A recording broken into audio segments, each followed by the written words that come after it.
Hello everyone, this is Preeti Mishra. Today I'm here with third part of chapter polynomials for class 9th. In case if you have missed previous two parts, please refer the link from description box. So let's find out what all content we will cover today. First, we will have algebraic square identities, then proof of these identities, examples based on these identities, and at last we will have pop quiz. So let's get started. Algebraic square identities. Why we need to use these identities? Because these identities are very useful to perform calculations in simple and easy steps. So our first identity is x plus y whole square is equals to x square plus 2xy plus y square. Means here x and y are two variables, though it can be constant also. So the result we can have just by writing square of these two terms individually and then twice of the multiplication of these two terms. When we will add these three terms, we will make our calculation easy. So if I ask you, you have to find out square of 1011. Is this calculation easy?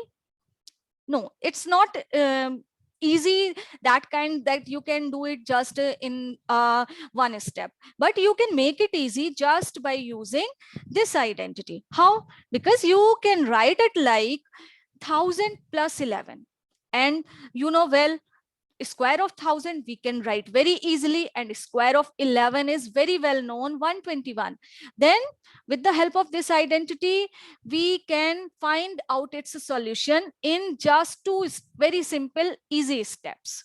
So this is the use of these identities. Our second identity is x minus y whole square is equals to x square minus 2xy plus y square.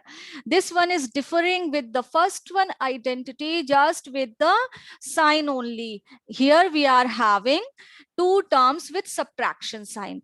So only the difference in the middle term, it will come with subtraction sign now in second identity. So it is x square minus 2xy plus y square. Here I can tell you the example, which is if you have to find out square of 999. This is again not easy. So you can write it like 1000 minus 1. And then you can solve this calculation very easily with the help of this identity with second identity. After this, we are having third identity, which is x square minus y square is equals to x plus y into x minus y. Means if we have to subtract two terms which are with the square here, then we can do it just like writing two terms with addition and then two terms with subtraction, and after multiplying these two terms we will have result. Fourth identity is x plus a into x plus b is equals to x square plus a plus b into x plus a into b. This fourth identity is basically a result from first one identity. Here x, y were variable, and in this identity a and b are constants. So just by using this identity we can make our calculation easy. Then fifth identity, which is about three terms, that is x plus y plus z whole square is equals to x square plus y square plus z square plus 2xy plus 2yz plus 2zx. Here in this identity, you need to notice that three terms are here in the left hand side, and you are having six terms in the right hand side. And in each and every identity, always you should notice how many terms you are having in the left hand side and in the right hand side. It will make your learning easy, and it will give you clear picture how to use these identities in which questions. So always keep the number of terms in your mind about particular identity. So let's have proof of these identities. Our first identity is x plus y whole square. Whole square means we have to multiply this term twice. So I can write it like x plus y into x plus y. Now, this x plus y term can be distributed to this x independently and to this y independently. So I can write it like x into x plus y into x plus y. Now this x will get multiplied these two terms independently, then y with these two terms independently. So next step will be x square plus xy plus xy plus y square.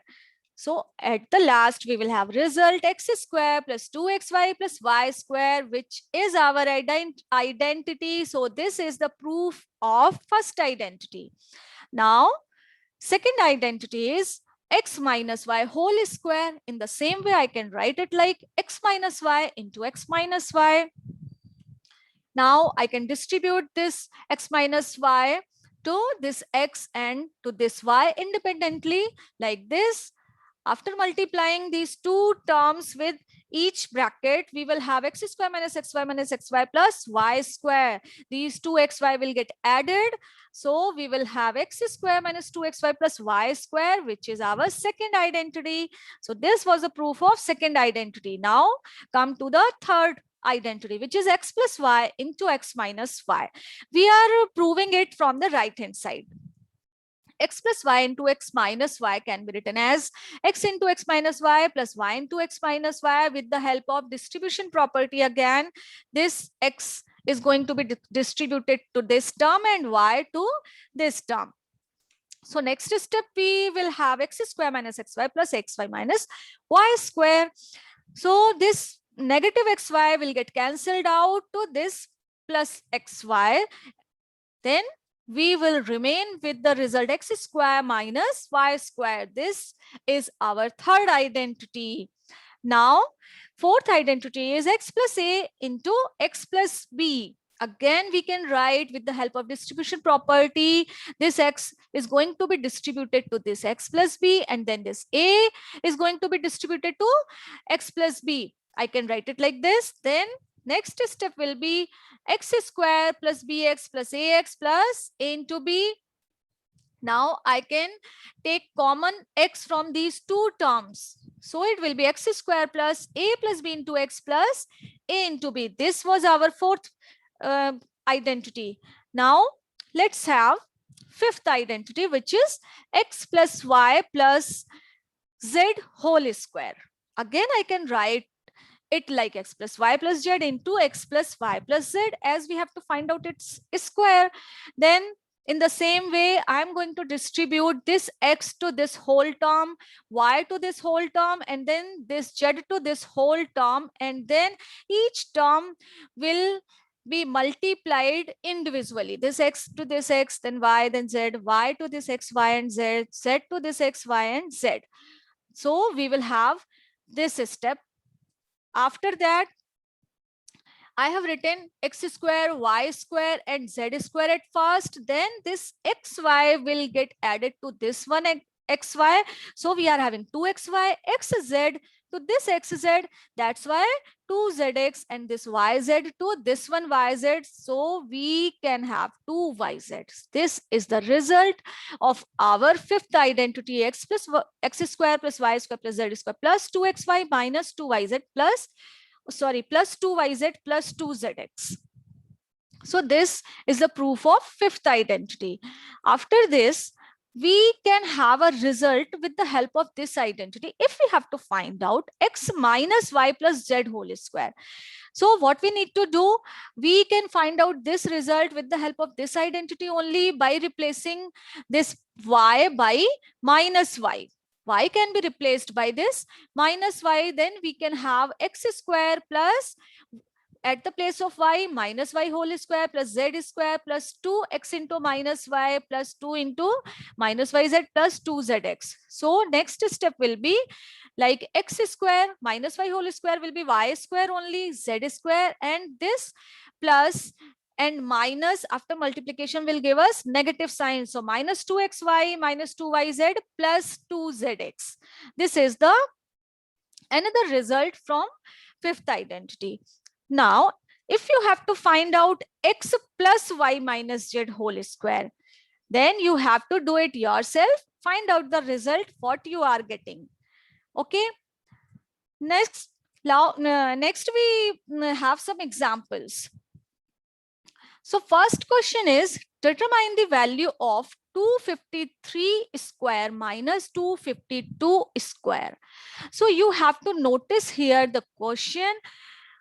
You have to just find out which kind of identity this is resembling here. You just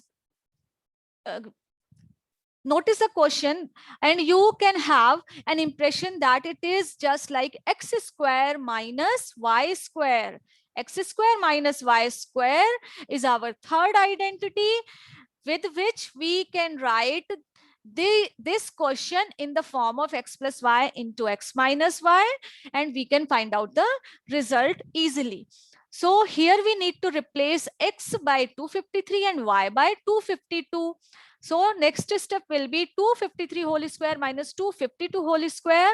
And here in the right hand side also we need to replace these terms, 253 plus 252 and 253 minus 252. After adding these two terms, we will have 505, and subtraction of these two terms is 1. So our answer is 505. So here you got to know our calculation becomes so easier with the help of identities, isn't it? I hope it is clear to all of you. Now, next question is evaluate 103 multiplied by 104 using suitable identity. So now once again, you need to observe how you can calculate it easily. Here you need to do some modifications. 103 and 104 can be written as 100 plus 3 and 100 plus 4. This will make our calculation easy. With the help of identity, x plus a into x plus b is equals to x square plus a plus b into x plus a into b, which is our fourth identity. So here we need to replace x by 100 and a is b. A is 3 and b is 4. So after replacing each and every term, we are having this type of equation. So we need to solve right hand side. Now 100 square is 10,000. Then 3 plus 4, 7 multiplied by 100, that is 700 plus 12. So our answer is 10,712. Isn't it easy? Yes, it is easy by using identities. Now, another example is, this is the most important kind question of this chapter, which frequently can be asked in your CBSE exams. So question is, if m plus 1 by m is equals to 11, find the value of m square plus 1 upon m square. Means you have to find out here the sum of square of each term individually. M plus 1 by n. Where you can have such type of term? Only in the identities. In which identity? X plus y whole square is equals to x square plus y square plus 2xy. Our first identity. Here we can have a square of both the terms independently in this identity. So we will use it here just by replacing x by m and y by 1 upon m. Then we can write it like m plus 1 by m whole square is equals to m square plus 1 by m square plus 2 into m into 1 by m. So this will give us next step like m square plus 1 upon m square plus 2, as this m will get cancelled out by this m in the denominator. So now we can replace this m plus 1 by m in the left hand side by 11. So 11 square is equals to m square plus 1 by m square plus 2. 11 square is equals to 121. Now we need to shift this 2 from right hand side to left hand side, and in the next step we will get the answer, which is m square plus 1 by m square is equals to 119. This calculation was easy with the help of identity only. Now let's have a pop quiz. So first question is, write 9a square plus 49b square plus c square minus 42ab plus 14bc minus 6ac in the form of suitable identity.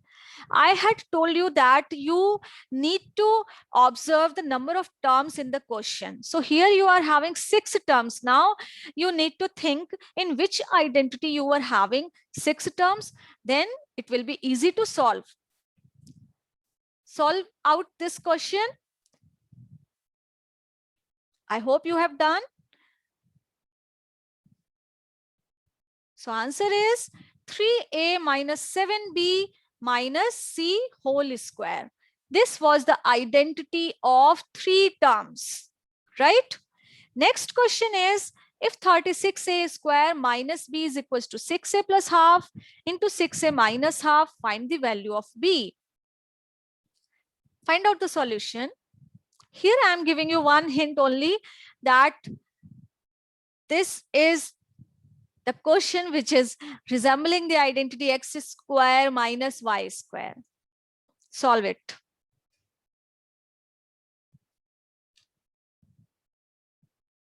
Done. So answer is 1 by 4. Another question is, factorize the following, which is 4x square plus 20x plus 25. Means this is the question which is containing right hand side of a identity. You have to recognize that identity. Solve it. You can do it just by factorization also. That's why it is written here, factorize the following. Basically, it is an identity. I hope you have solved. So answer is 2x plus 5 whole square. This is our first identity which you have to use here. So next question is, if n square plus 1 upon n square is equals to 23, then find n plus 1 by n. This is a question which is quite similar with the example which I have given you in the previous slide. So solve it.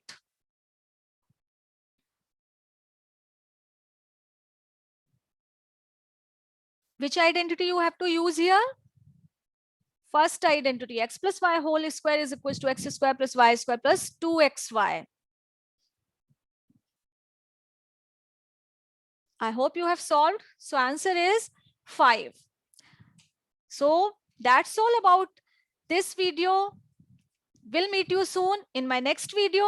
Till then, take care. Bye-bye. Thank you.